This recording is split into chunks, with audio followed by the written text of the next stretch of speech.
Puji Tuhan, saudaraku yang dikasihi oleh Tuhan. Kembali saya akan membacakan firman Tuhan buat kita sebagai perenungan dalam hidup kita di sepanjang hari ini.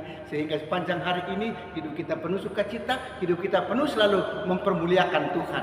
Saya akan bacakan di dalam Mazmur pada pasalnya yang ke-18 ayatnya yang ke-3.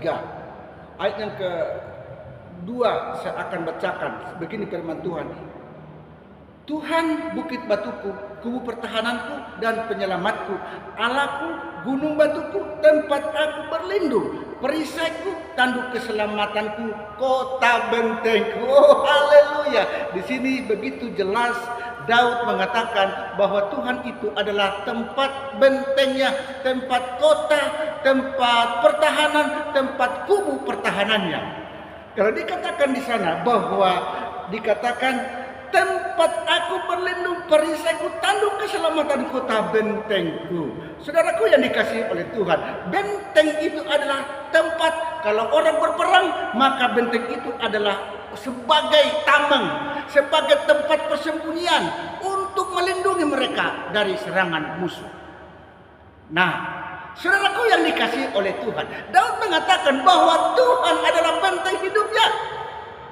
Kalau Tuhan kita tempatkan sebagai benteng hidup kita, maka saya percaya musuh kita tidak akan menembus kehidupan kita. Tetapi pertanyaan, kenapa ada banyak orang Kristen, orang yang sudah percaya Yesus, masih kena santet, masih kena tipu?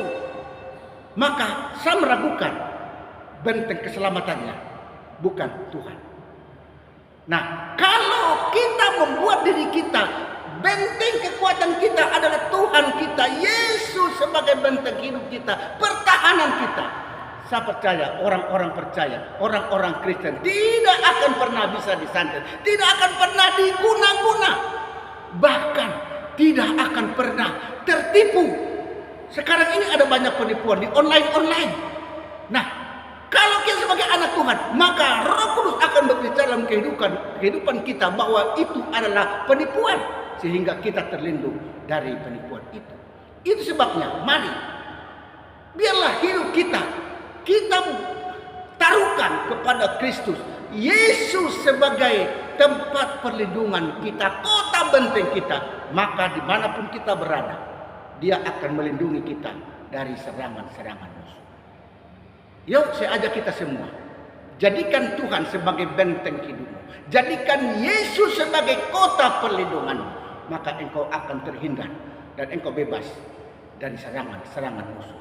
Kuasa-kuasa kegelapan begitu gencar untuk mengincar kita, untuk membunuh kita, menjauhkan kita dari kasih Kristus.